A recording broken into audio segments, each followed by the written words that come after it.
順咗好多，順咗好多，好咗好多，OK。嗰個匙羹用個窿實在太可惡啦，傾得太緊要。鬆咗係好多嘅，同埋我覺得係順咗好多係，同埋冇咁多嘈嗰啲雜音啊，嗰啲沙聲好咗好多今日。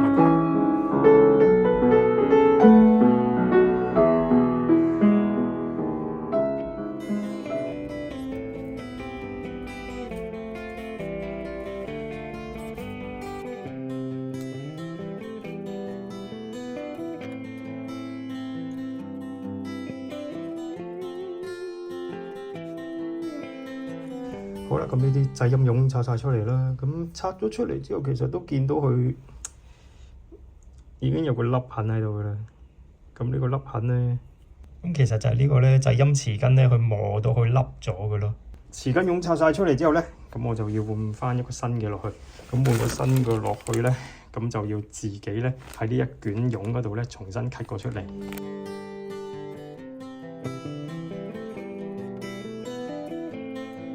cut 好晒啦，一大包。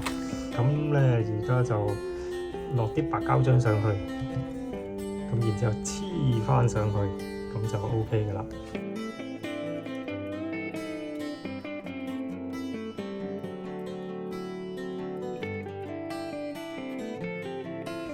好啦，所有呢個匙羹絨咧都黐好咗啦。咁咧呢部琴咧，啲旋仔後面全部寫晒 number 喺度。咁應該之前有師傅維修過，咁我估計咧佢係幫呢個匙羹咧去做一個清潔嘅。可能呢個匙羹咧有好多鏽，跟住佢用散銅膏咧係散過嚟嘅。呢啲白色嘅咧應該就係啲散銅膏嘅痕跡嚟。呢啲係啦，呢度都有。所以我頭先整嗰時，我係發覺咧啲匙羹咧係冇一個好嚴重嘅鏽喺上面嘅，咁應該係清潔過。咁但係咧，佢就冇去換到個釘牌絨。另外亦都發覺咧，有一啲釘牌絨咧係落咗一塊布落去做一個修補嘅。咁有陣時就係因為呢個窿太深咧，所以咧嗰個手感撳落去咧會有一下好重嘅感覺啊。咁呢塊布仔應該就係唔想呢個窿太深，所以整落去嘅。咁但係最理想嘅咧，咁其實就係成個換咗佢啦，最簡單快捷咯。好啦，咁啊，尋日嗰啲膠水乾晒啦，咁咧而家黐實咗噶啦。咁轉頭咧會落一啲潤滑膏落去，咁落喺呢個位嗰度。咁因為呢條巴咧成日都氧化，如果佢氧化咧，你踩右邊 pedal 咧，踩右邊 pedal 嘅時候咧，呢個會被頂起嘅。咁咧，你啲製音就可以打開晒。咁打開晒嗰陣時咧，呢條嘢咧有陣時會摩擦到呢啲絨，會出現一啲啲聲。咁搽少少呢個潤滑膏咧，就可以避免呢個情況。好啦，咁啊嗰度乾晒啦。咁而家我哋可以開始做琴錘打磨啦。咁琴錘打磨咧，主要就係將呢條痕咧散走去。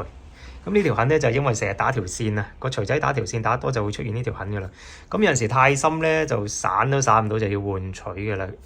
佢而家呢個深度咧都還可以接受嘅，即係唔需要話換錘住。咁我哋散走佢咧，出嚟嘅聲咧就會好好多噶啦。因為如果有呢條線慳嘅咧，出嚟嘅聲咧同一個力度有時就會柔，有時就會強，好唔平均嘅。好啦，琴錘打磨我哋就會用砂紙去散嘅。咁啊，一隻粗啦，一隻幼。咁就通常粗嘅800-850到啦，幼嘅可能180啊、400啊，有時甚至用到600都唔奇嘅。咁咧用之前咧就要有翻啱嘅一個闊度，同錘仔個闊度差唔多啦。咁大概11mm 或者10mm 左右啦。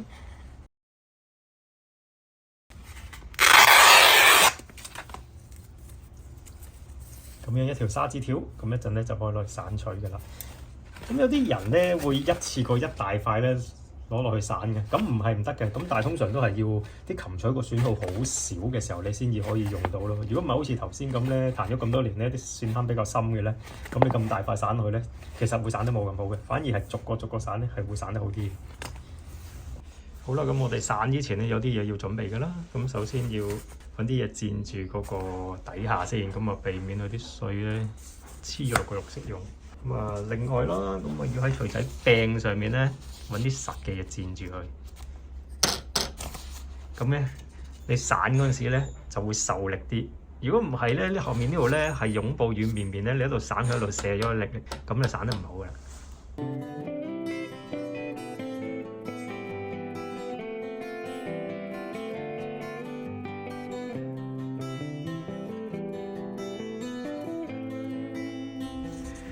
咁講少少技巧啦，咁我哋散錘嗰陣時咧，通常咧會係散咗後面先嘅。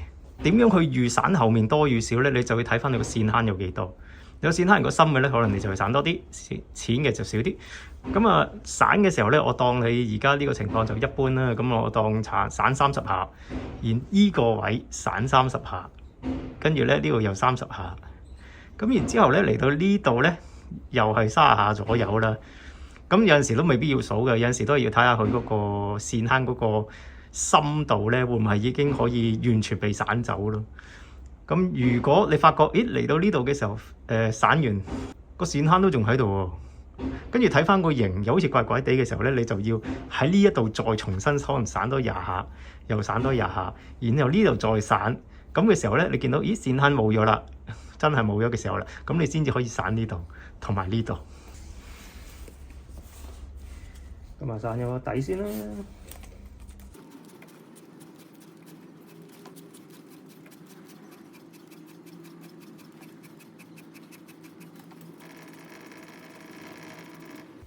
好啦，咁我而家散完啦，我發覺，咦，仲有少少線坑喎。咁而家仲有少少線坑，其實我又重新喺呢度再做一次個動作啦。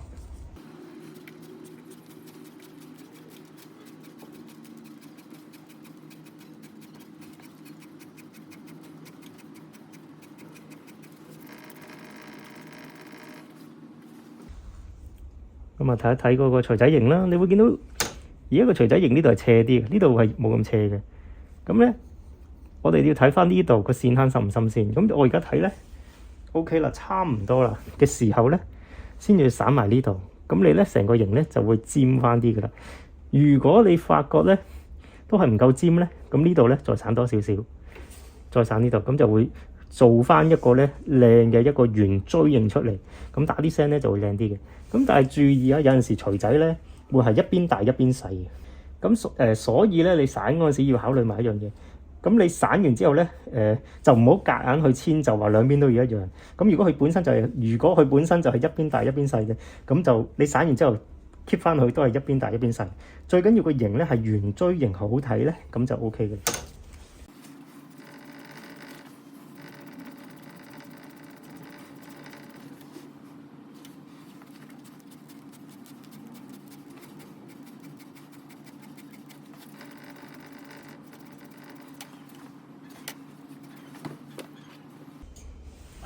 好啦，咁咧而家睇一睇佢個線坑咧，同左邊嗰個比咧，就已經係冇咗乜滯啦。咁而家要做嘅咧，就係用一啲幼嘅砂紙再散一陣，等佢表面呢一陣毛咧再幼細啲，咁咧做出嚟個聲音就會更加靚嘅。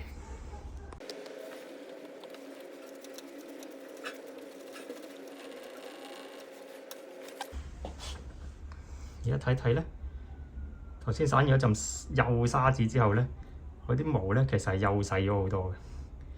咁啊 video 會爭少少啦，拍得冇咁好。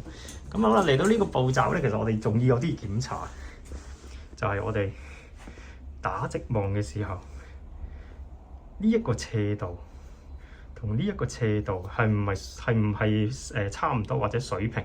咁咧就淨係望呢度唔夠嘅。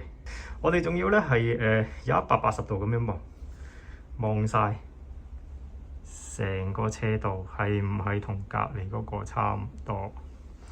就千祈唔好爭太遠，尤其是咧去到呢度大概咧就係擊弦嘅嗰個面啊。而家呢個係一個擊弦嗰個面。咁個斜度會唔會同隔離嗰個係差唔多？咁其實要做到同隔離嗰個差唔多咯，就千祈唔好有嚴重嘅咁樣斜埋一邊，又或者斜去另一邊。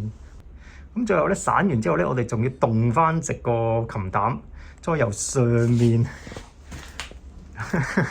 咁樣由上面望落去嗰個斜度咧，係唔係平均？就唔能夠一個突然之間斜得好緊要咁樣嘅。咁如果又斜得好緊要咁啊，證明你個錘仔散到斜晒啦，唔靚啦。呢個錐形同呢個水平面其實會直接影響到你個音色打出嚟靚唔靚嘅。其次咧就係個琴錘表面嗰啲毛咧係咪夠幼細？如果你攞啲粗啲嘅沙子散咧，出嚟啲聲咧就會暗啲柔啲。如果我而家呢張係幼沙子380度沙子嚟嘅。如果我再揾啲600啊、800、1000咧散落去咧，佢再幼細啲咧，出嚟啲聲又會再響多少少嘅。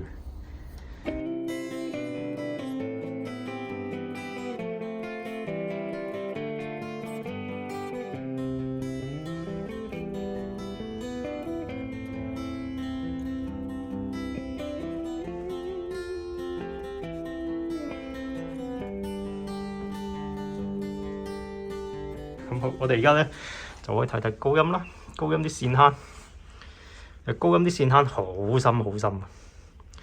係呢啲咁樣咧，其實深得好誇張嘅。咁呢啲有陣時深到咁誇張嘅時候咧，散完出嚟個錘仔頭咧會細咗，同埋個感覺係扁咗啲。咁但係冇辦法，都要散㗎啦，盡量做啦。即係但係做完出嚟一定唔會係圓錐形咁靚咯，呢啲。咁啊，最高呢幾隻咧，即係情況極之惡劣啊！可以見到咧，差唔多已經係打到最深，即係打到就嚟穿咁滯㗎啦。其實呢個角度，即係其實幾乎我係冇得散㗎啦，有啲位。咁呢啲又點算咧？咁啊，盡量做啦。散完應該個線坑都仲會喺度少少嘅，但係冇辦法，你唔可以完全散走佢，因為如果唔係咧，個錘仔就會穿㗎啦。咁所以就要就住啦。咁我就試下散下第88個啦。咁啊，因為見佢嗰個線坑都幾深，咁我揾啲沙紙條係頭先咧散過嘅沙紙條，就唔用一啲新嘅散落去，驚拖過啦。係啦，皮醬啦，係啦，由底嗰度開始先啦。漏咗，好，條貼。